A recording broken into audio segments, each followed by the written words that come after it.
The radar screen flickered in the pre-dawn darkness of Bagram Airfield, and Senior Airman Marcus Yates leaned closer, squinting at the blip that shouldn't exist. It moved too slowly, too erratically, bleeding altitude like a wounded animal dragging itself toward water. His hand hovered over the radio switch as sweat gathered beneath his collar, despite the mountain cold seeping through the tower windows. 3 hours earlier, Captain Evelyn Ghost, Marlowe had taken her A-10 Thunderbolt II into the Panjshir Valley on what the briefing called a routine close air support mission. But everyone in the operations room knew routine died the moment boots hit Afghan soil. Now her transponder signal stuttered across his screen like a failing heartbeat, and the last transmission they'd received was 18 minutes of static punctuated by breathing that sounded like broken glass grinding in someone's chest. Yates pressed the transmit button, his voice steadier than his hands. Hawkeye 27, Bagram Tower, authenticate your position. Nothing but the hiss of empty frequency. The blip descended another 500 feet, and somewhere in the operations center behind him, someone whispered a prayer that sounded more like surrender than faith. Ghost had launched at 0300 with her wingman, Captain Rodriguez, both aircraft loaded with AGM-65 Mavericks and enough 30mm ammunition to turn a mountainside into dust. Intelligence reported a Taliban staging area in a valley where shadows pooled thick as oil, where Soviet wrecks still rusted into the stone like warnings no one heeded. Command called it a precision strike. The pilots called it threading a needle while someone shook the thread. Rodriguez made it back 90 minutes ago, his aircraft pristine, his eyes hollow, and when the debrief officer asked about Ghost, he'd stared at the wall for 40 seconds before saying she'd broken formation to investigate a secondary target. Then the radios went silent, and the valley swallowed her whole. Now the tower stood in collective held breath as that impossible blip continued its crawl toward the runway. The A-10 was built to absorb punishment, designed by engineers who understood that close air support meant flying through hell's waiting room, but even the Warthog had limits. Through the tower windows, dawn bled copper across the Hindu Kush, painting the mountains in shades of dried blood, and Yates heard the shift commander mutter something about ghosts and paying debts.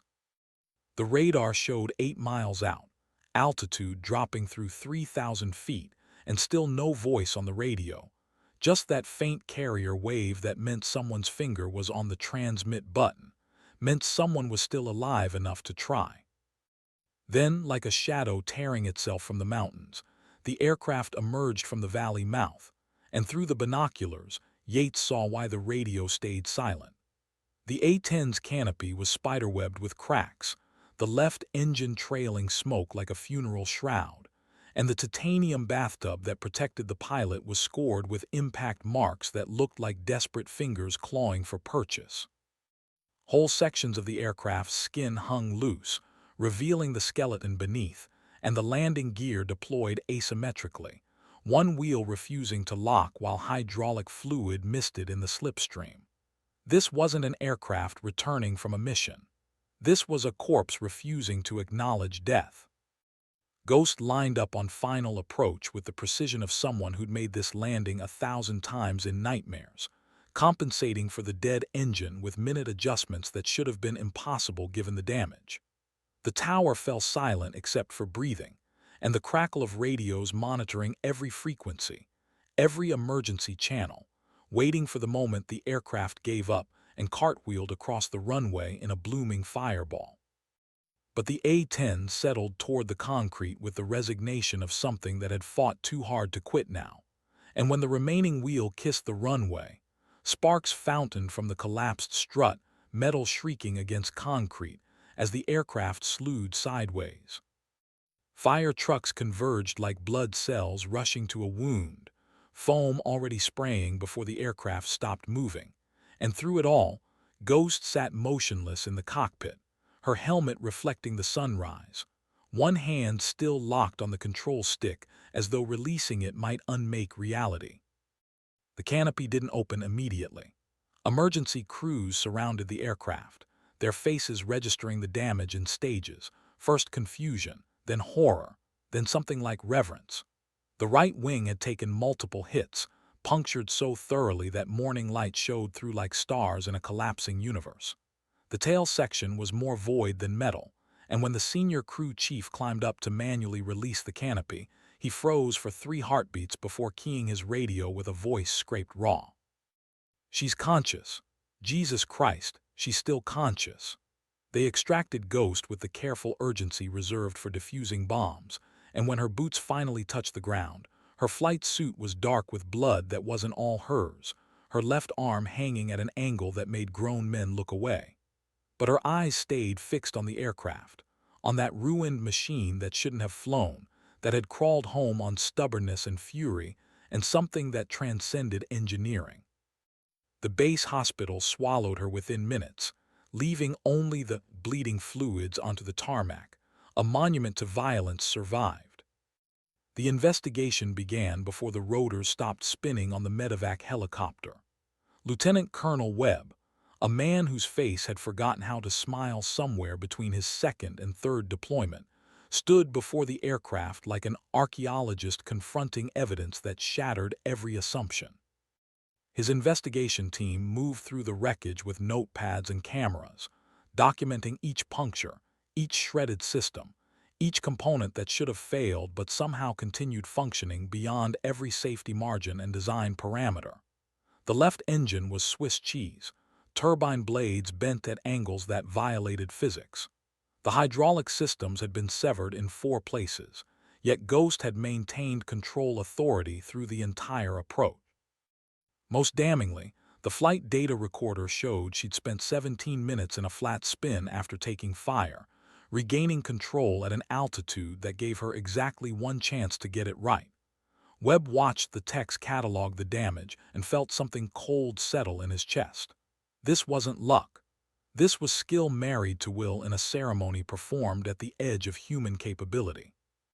Rodriguez sat in the debriefing room for his 4th interview in 6 hours, the questions circling like vultures, always returning to why he'd left her, why he hadn't turned back, what exactly happened in those mountains where visibility failed and seconds cost lives.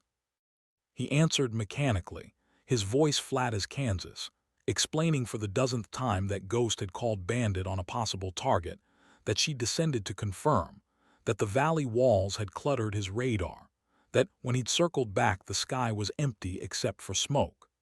He didn't mention how he'd hesitated for 7 seconds before abandoning his search pattern, 7 seconds that felt like 7 years, 7 seconds he'd spend the rest of his life counting.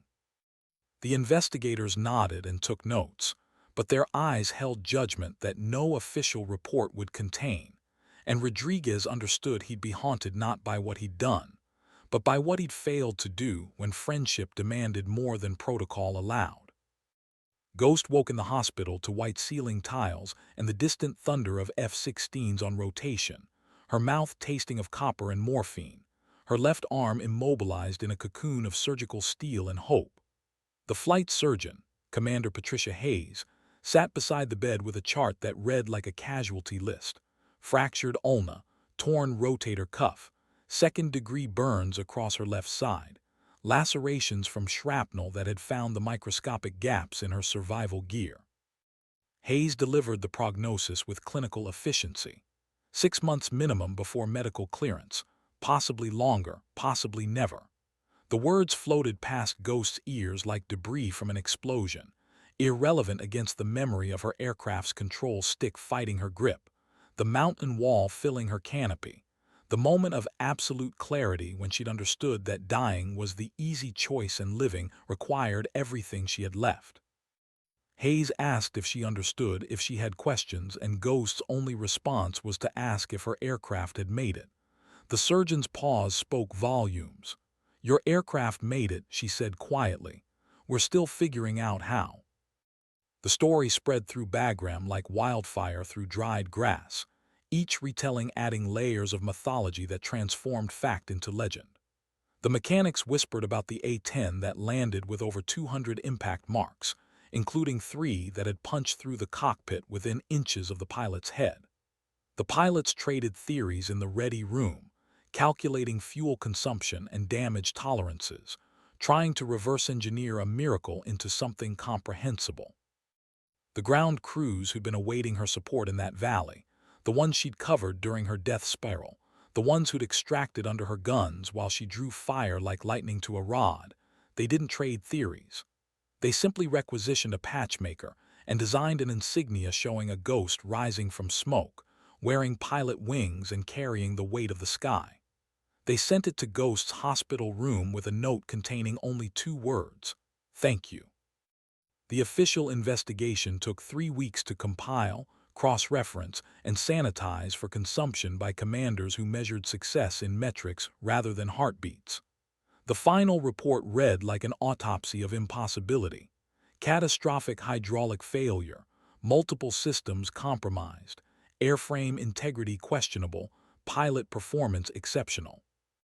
Buried in the appendices, a single line noted that acoustic analysis of the recovered flight recorder had detected Ghost singing during her final approach, some half-remembered lullaby her grandmother had taught her, singing in the gap between death and landing where fear might have lived if there'd been room.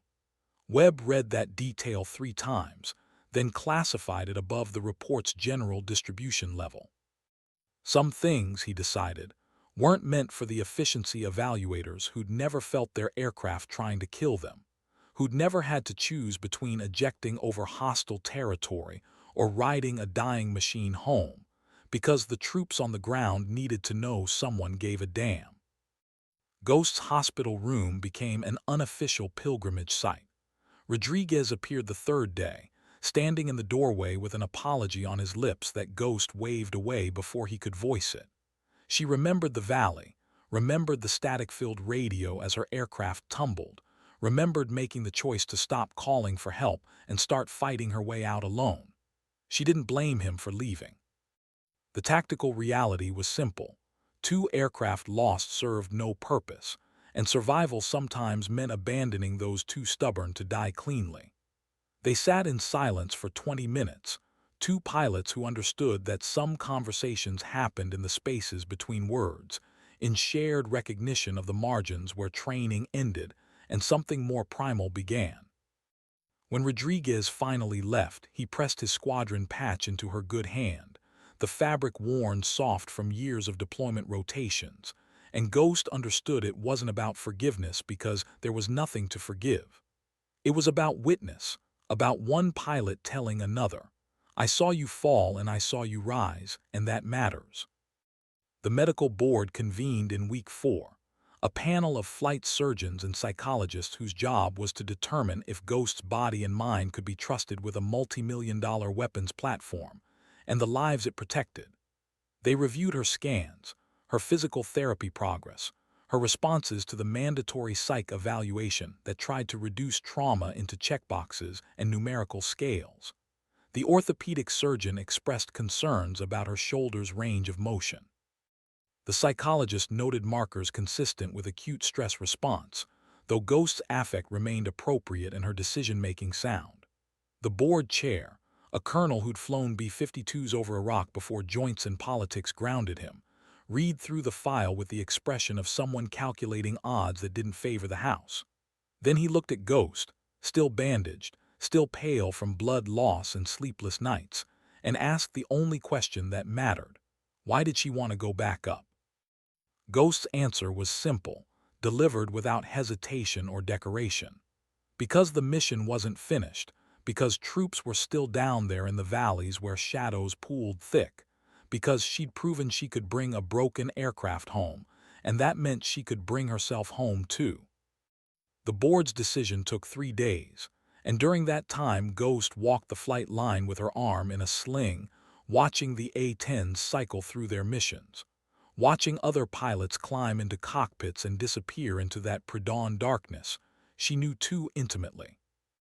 The crew chiefs nodded as she passed, offering respect that needed no verbal expression, and once she found herself standing before her actual aircraft, number 273, pulled from the flight line and now sitting in a maintenance hangar like a monument to stubbornness. The damage looked worse in stillness, each hole and tear telling a story of violence intercepted by metal and luck, and whatever Grace watches over those two committed to quit. Someone had chalked a message on the fuselage near the canopy. "She brings you home." Ghost traced the letters with her good hand, feeling the cold aluminum beneath her fingers, and for the first time since the valley, she felt something crack open in her chest. Not fear, not grief, but a fierce possessive pride in this ugly, indestructible machine that had refused to let her die. The board's decision arrived via official memorandum. Grounded pending full physical recovery, minimum 6 months, with mandatory psychological reevaluation before return to flight status. It was the answer Ghost expected, the answer the regulations demanded, but it landed with the weight of exile anyway. She read the document in the hospital room while dawn painted the mountains outside her window, and for a moment she let herself feel the loss, the absence of engine vibration in her bones, the silence where radio chatter should live, the earthbound heaviness of someone whose natural habitat was sky. Then she folded the memorandum, filed it in her mental catalog of temporary setbacks, and began planning her return with the same methodical precision she'd used to land a dying aircraft. Physical therapy twice daily, flight simulator time to maintain proficiency, tactical studies to stay sharp. The board had given her 6 months. She'd give them 5 and force them to find reasons to keep her grounded. The ground troops who'd survived that valley mission because Ghost had stayed in the fight, the ones who'd heard her guns singing overhead, while bullets turned the air to hornets and death to a probability they'd somehow defied, they found her during week 6. 8 soldiers led by Staff Sergeant Kowalski, a man whose face looked carved from the same stone as the mountains, approached her during physical therapy with the awkward reverence of those unaccustomed to expressing gratitude. They didn't have speeches prepared, didn't have official commendations to present, just a combat infantryman badge on a chain, something Kowalski had worn through 3 deployments, now offered with hands that had loaded magazines under fire while Ghost's cannons tore through the hillside where death waited. "We'd be dead," Kowalski said simply, and Ghost realized he wasn't exaggerating or being dramatic. He was stating fact with the certainty of someone who'd done the math and understood exactly how long his squad would have lasted without her. She accepted the badge, felt its weight in her palm, heavier than it should be, dense with meaning that transcended metal, and understood that whatever the medical board decided, whatever her future held, she'd already justified every hour in the cockpit. Physical therapy became Ghost's new combat zone, each exercise a battle against atrophy and scar tissue, each small victory measured in degrees of motion regained and pain endured without flinching. The therapist, a civilian contractor named Morrison, who'd worked with wounded warriors long enough to recognize the difference between patients and fighters, pushed her past the boundaries of recommended protocols, understanding that Ghost wasn't interested in adequate recovery. She wanted complete restoration, wanted every capability returned so when she climbed back into a cockpit, there'd be no hesitation, no compensation, no moment when her body betrayed her at altitude. Morrison watched her grind through exercises that left other patients weeping and saw something he'd seen before in special operations soldiers and emergency responders. A refusal to accept limitation as permanent condition, a willingness to pay in sweat and agony for the privilege of returning to work that might kill her. He never told her to slow down, never suggested moderation. He simply adjusted the regimen upward, and made sure she understood the difference between training through pain and causing permanent damage. The squadron moved on because that's what squadrons did, replacing Ghost's slot in the rotation with a lieutenant fresh from Davis-Monthan whose call sign wasn't earned yet, whose eyes hadn't seen the elephant, who flew by the book because he hadn't learned which rules existed to be broken. The ready room felt her absence like a missing tooth, the gap where her presence should be filled with awkward silence during mission briefs when someone almost called on her for input before remembering she was grounded. Rodriguez flew her missions now, carrying the weight of 2 pilots, and each time he landed he checked his aircraft for damage with an obsessiveness that hadn't existed before the valley. The other pilots noticed but said nothing, understanding that Rodriguez was performing penance through vigilance, trying to prevent by perfectionism what he'd failed to prevent by presence. Ghost heard about it through the network of gossip that made military bases small towns in functional camouflage, and she wanted to tell him it wasn't his fault, wanted to absolve him of guilt he shouldn't carry. But she also understood that some burdens couldn't be lifted by words, that Rodriguez needed to find his own path through the darkness. Month 3 brought unexpected visitors. A PBS documentary crew doing a segment on women in combat aviation, attracted by the whispered legend of the pilot who'd landed an aircraft that should have exploded midair. Ghost declined the interview with the polite firmness of someone who understood that her story didn't belong to her alone, that telling it for cameras would somehow diminish the troops who'd survived, and the machine that had endured, and the valley that had tried to claim them both. The producer pressed, offering the platform of national attention, the opportunity to advocate for women in military aviation, but Ghost had no interest in becoming a symbol. She was a pilot, not a spokesperson, and her advocacy was performed in the cockpit, through competence demonstrated at altitude rather than sound bites delivered to lenses.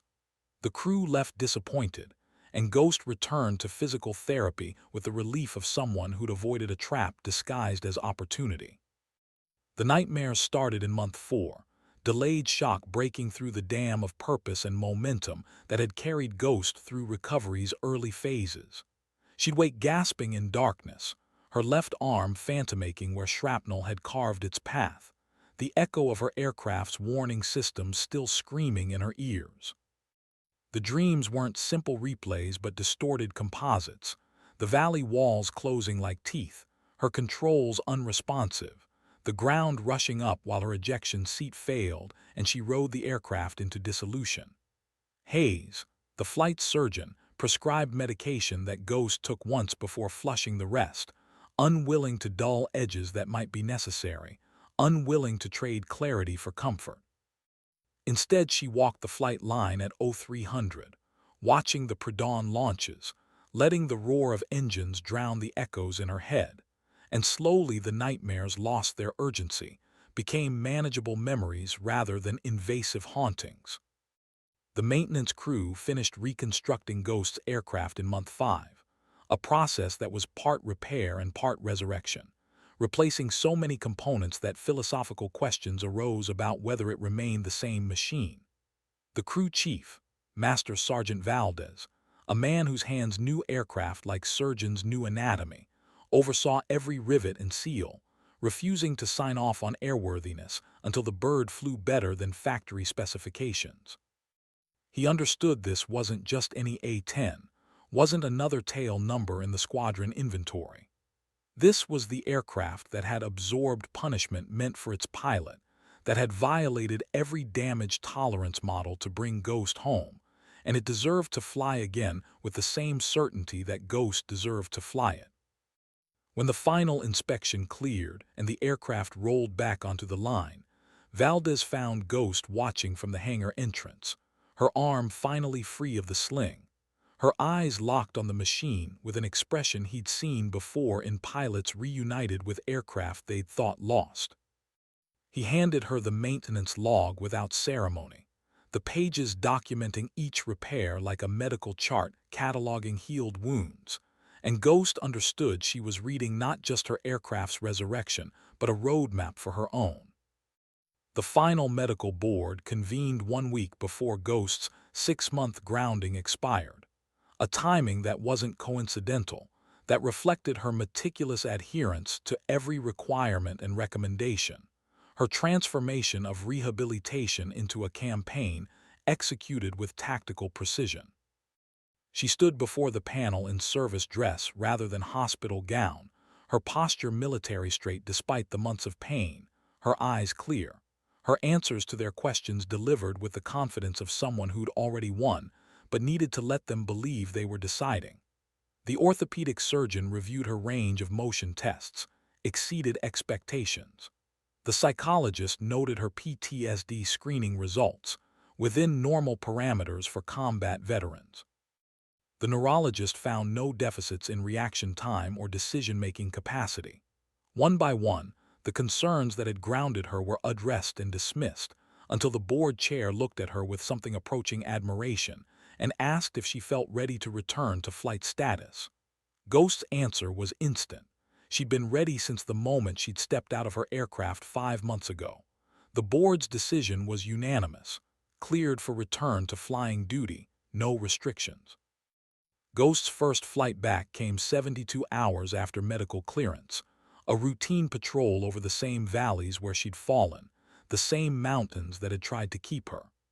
The crew chief had offered her a different aircraft, something with a cleaner history, but Ghost had refused without explanation, climbing back into 273 like returning to a childhood home after long absence.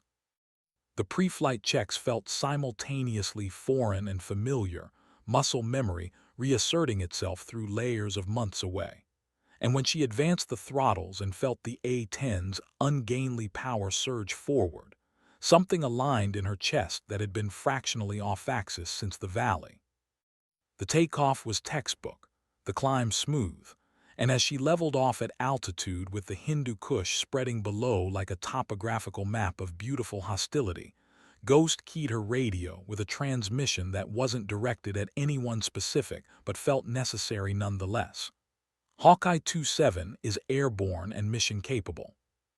The response came from a dozen stations at once, pilots and controllers who'd followed her resurrection, their transmissions overlapping into a garbled chorus that somehow communicated everything that mattered. The valley looked different from altitude, less malevolent in daylight, its shadows just geography rather than threat. Ghost overflew her crash site at 3,000 feet, nodding the scorched earth where her aircraft had bled fuel and hydraulics, the disturbed soil where recovery teams had cataloged debris, the empty sky that remembered violence but had moved on the way sky always did. She didn't linger, didn't circle for a better view. The past was terrain she'd already mapped, and dwelling there served no tactical purpose. Instead, she focused on the mission, a standard patrol route, communications check, visual reconnaissance of known transit routes, work that would bore some pilots but satisfied Ghost with its return to normalcy. This was why she'd fought through rehabilitation, why she'd endured the medical board's scrutiny, not for glory or vindication, but for the privilege of being here, in this cockpit, doing this work that mattered in ways that couldn't be quantified on efficiency reports. The radio chatter during that first patrol was subtly different, other pilots checking in more frequently than standard protocol required, their voices carrying an undercurrent of protectiveness that Ghost found simultaneously touching and irritating. She was back in the fight, not returning from the dead as some fragile resurrection to be handled gently. Rodriguez flew her wing, his position tight but not smothering, and when they encountered whether that forced them to penetrate turbulence that rattled teeth and tested rivets, he didn't suggest they climb or divert. He simply held formation and let her make the calls, trusting her judgment the way wingmen must, and Ghost appreciated that more than any welcome-back celebration or congratulatory email from command. Trust was the currency of military aviation, more valuable than medals or rank, and Rodriguez was demonstrating that her account remained in good standing despite the withdrawal she'd made in the valley. The debriefing after her first flight lasted 10 minutes, perfunctory and professional, command checking boxes that confirmed Ghost remained tactically sound and medically cleared. But the real debriefing happened in the ready room afterward, pilots gathering around with the easy camaraderie of those who shared risk and sky, asking questions that didn't make official reports but mattered more. How did it feel to be back? Had she been scared? Was the aircraft handling properly after the rebuild? Ghost answered honestly because bullshit had no place among pilots who trusted each other with their lives. Yes, she'd been scared during the first moments after takeoff. Yes, the aircraft felt subtly different in ways she couldn't articulate but would learn. and being back felt like remembering how to breathe after months of shallow gasps. They nodded and understood, and someone produced a bottle of whiskey that definitely violated base regulations. And they drank a toast to Ghost and 273, to survival and resurrection, to the audacity of refusing to die when death seemed like the path of least resistance. The missions continued with the rhythmic inevitability of seasons: early morning launches, valley patrols, close air support for troops in contact, the eternal cycle of violence and vigilance that defined operations in Afghanistan. Ghost flew them all with the steady competence that had earned her wings and the harder wisdom that came from nearly losing them. She noticed changes in herself, subtle recalibrations in her risk tolerance and tactical calculus. Before the valley, she'd pushed boundaries with the confidence of someone who'd never truly faced consequences. After, she pushed them with the awareness of someone who understood exactly what those consequences looked and felt like, who knew the taste of blood and hydraulic fluid, who'd felt her aircraft fighting to kill her and fought back harder. It made her more cautious in some ways, more aggressive in others, and always more present, more aware of the margins between controlled chaos and catastrophic failure. The troops on the ground learned quickly that Ghost was back in rotation, and requests for her call sign appeared in fire support requests with a frequency that tactical operations noted but didn't discourage. She'd earned a reputation not through the dramatic resurrection, though that certainly contributed, but through the sustained competence and aggressive support she provided on every mission. When Ghost answered a troops in contact call, the ground commander knew they were getting a pilot who'd loiter past bingo fuel if necessary, who'd press attacks that other pilots might consider too risky, who'd fly through conditions that would ground lesser aviators. This wasn't recklessness but calculated commitment, Ghost understanding that her job was to ensure ground forces went home, even if it meant bringing her aircraft back damaged. The A-10 could take it. She'd proven that conclusively. The first time Ghost took significant damage after her return happened during Month 7, a mission supporting Marines engaged in a valley that seemed specifically designed by hostile geography to kill aircraft. She'd made 3 gun runs when tracers converged from multiple positions, and she felt the familiar shudder of impact stitching across the airframe. Old instincts screamed for her to break off, climb out, escape while escape remained possible, but new wisdom kept her committed through the attack run, her cannon chewing through the enemy position before she pulled up trailing smoke from the right engine. The damage was minor compared to her valley experience: a few holes, one engine requiring replacement, nothing that grounded her for more than 48 hours, but the psychological test was more significant. She'd faced fire again and hadn't frozen, hadn't hesitated, hadn't let the valley's ghost dictate her decisions. That evening in her quarters, Ghost examined her hands and found them steady, and she understood she'd passed some internal checkpoint she hadn't realized existed. Month 9 brought the medal ceremony that Ghost had tried to decline 3 times before command made clear it wasn't optional. The Distinguished Flying Cross for her actions in the valley, presented in a hangar before the assembled squadron, complete with speeches that transformed her survival into narrative arc and her competence into inspiration. Ghost stood at attention while the wing commander pinned the medal to her uniform and recited the citation that reduced terror and determination to bureaucratic prose, and she tried to focus on the ground troops in attendance rather than her own discomfort. Those 8 soldiers who'd sent her the badge, who'd survived because she'd stayed in the fight. They were why the ceremony mattered, why the performance of recognition served purpose beyond individual acknowledgement. After the formal proceedings, Kowalski approached again with his squad, and this time they didn't offer words or tokens. They simply rendered salutes that Ghost returned. Understanding this was the real ceremony, this exchange between those who'd faced death together and found something stronger than fear on the other side. The medal brought attention Ghost didn't want but couldn't entirely avoid. The PBS crew returned, and this time she accepted the interview with the grudging acknowledgement that representation mattered, that young women considering military aviation needed to see competence rather than novelty, needed to understand that gender was irrelevant in the cockpit where only skill and courage determined outcomes.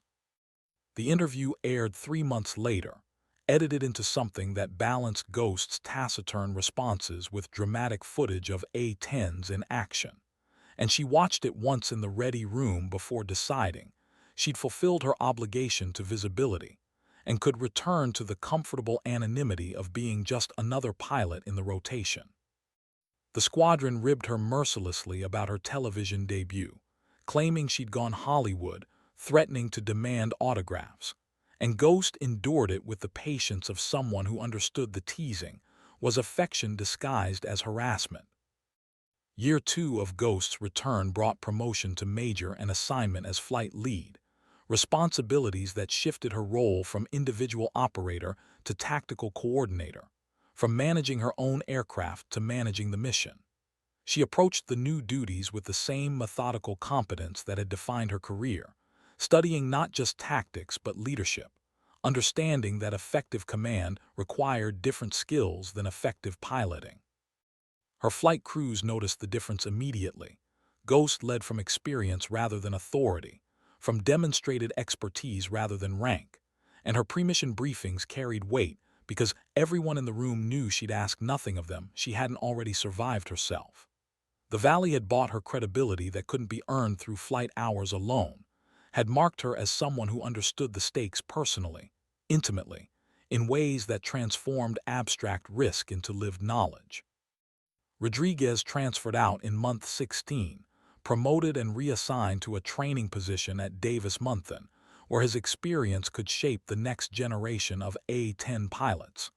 His departure was bittersweet, marking the end of their shared history while opening new chapters for them both.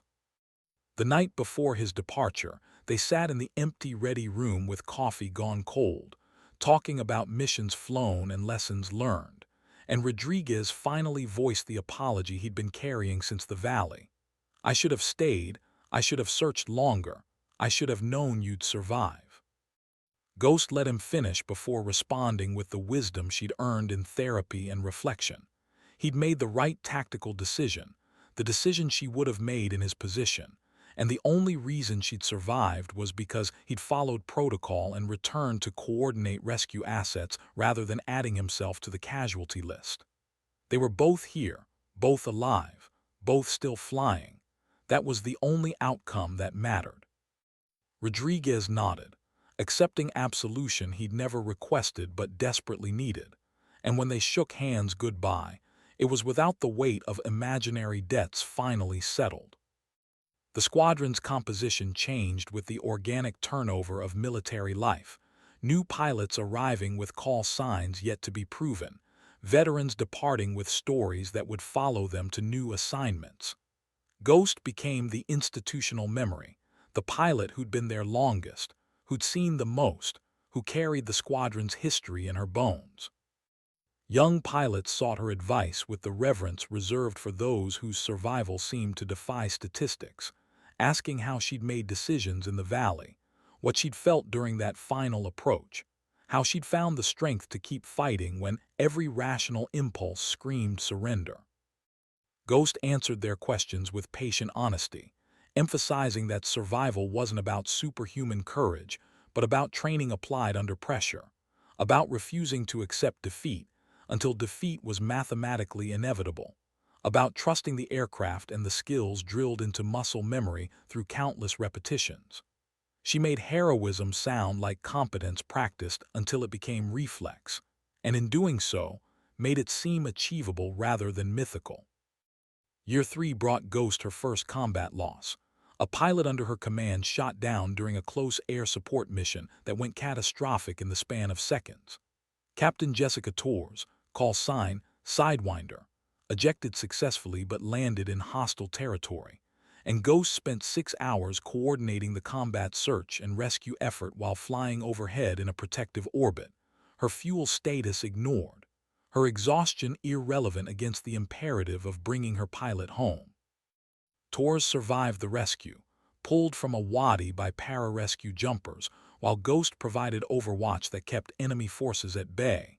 But the experience scarred Ghost in ways different from her own near death. She'd been responsible for Tor's safety, had approved the mission profile that led to the engagement, and though the after-action review found no fault in her decision-making, Ghost carried the weight of it nonetheless. Command was burden as much as authority, and every pilot under her lead became an obligation she felt personally, a trust she couldn't betray without betraying something essential in herself. The investigation into Tor's shootdown revealed evolving threats, improved air defense systems filtering into Taliban hands, more sophisticated tactics designed to lure aircraft into engagement zones, where multiple shooters could achieve crossfire that turned the sky lethal. Ghost adjusted her flight procedures accordingly, implementing new protocols for threat assessment and mutual support, her briefings emphasizing survivability without sacrificing mission effectiveness.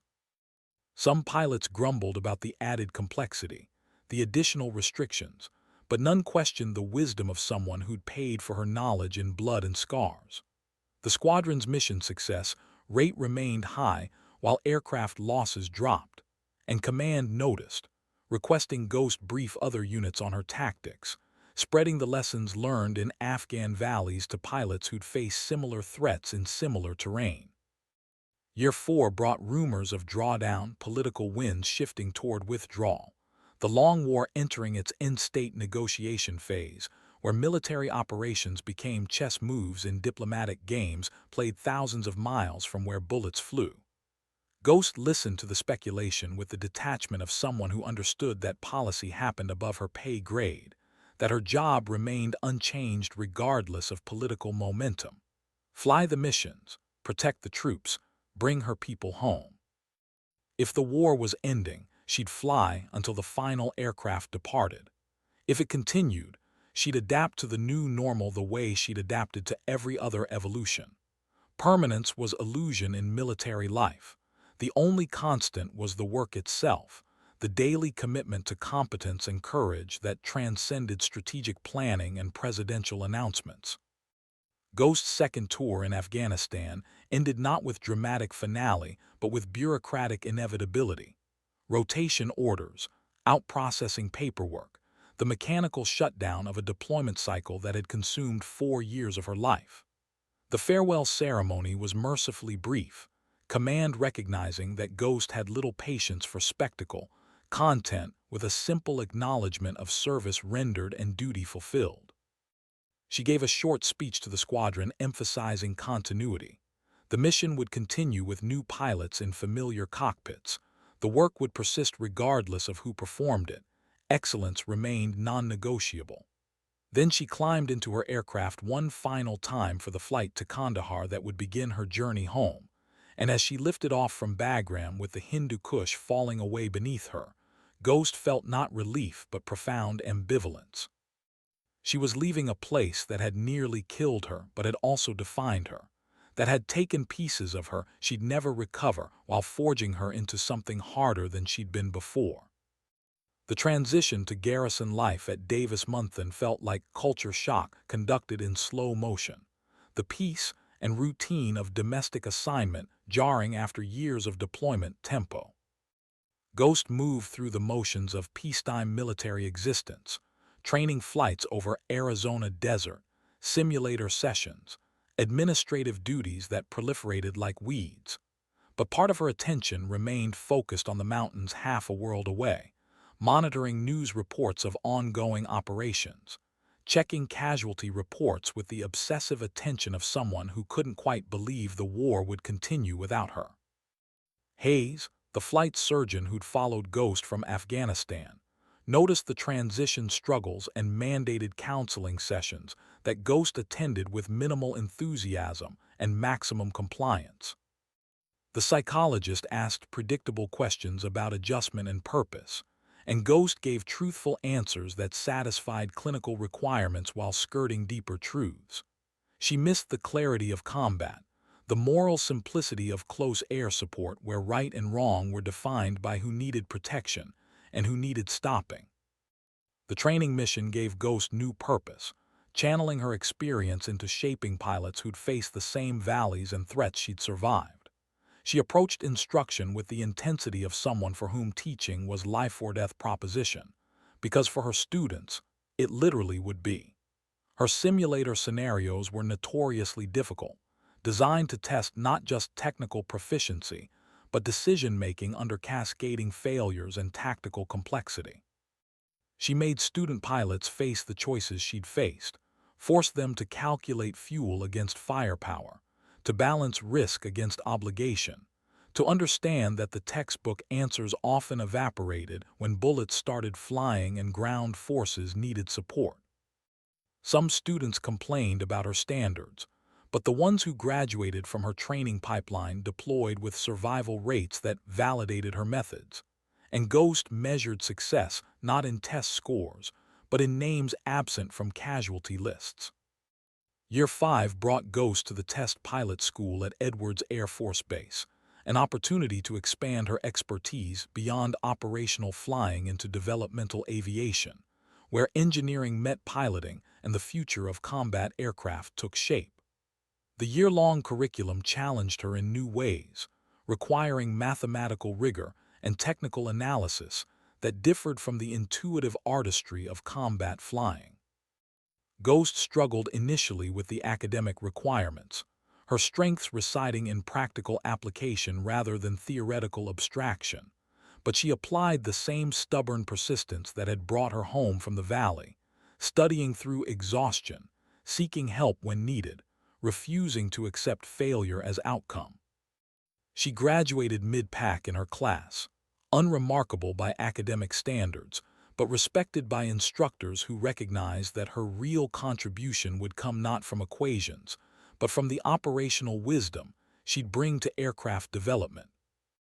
The A-10's future remained uncertain, perpetually threatened with retirement as budget analysts and acquisition specialists argued that newer aircraft could perform its mission more efficiently.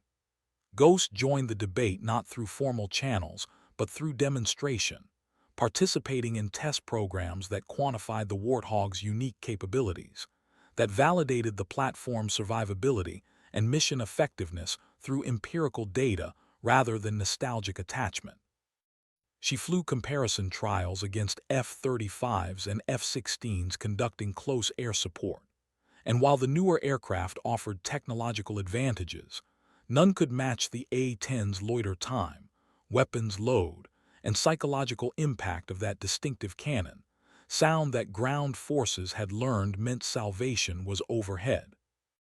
Ghost's participation in these trials was advocacy through evidence, letting performance metrics speak louder than emotional appeals, and though she couldn't single-handedly save the platform from eventual obsolescence, she bought it years of continued service and ensured its replacement would incorporate lessons learned through decades of combat operations. Year 6 brought Colonels Eagles in command of her own A-10 squadron, a fighter unit at Moody Air Force Base responsible for training and deploying pilots for close air support missions worldwide.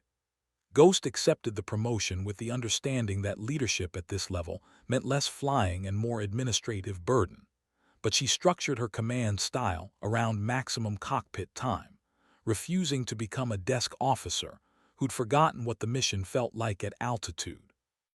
She flew at least twice weekly, maintaining proficiency, while demonstrating to her squadron that rank didn't exempt her from the work, that leadership meant sharing risk rather than delegating it. Her command philosophy emphasized competence over ceremony, mission over metrics, and her squadron developed a reputation for tactical excellence that attracted the best pilots and frustrated the bureaucrats who preferred officers who colored inside the lines of acceptable behavior.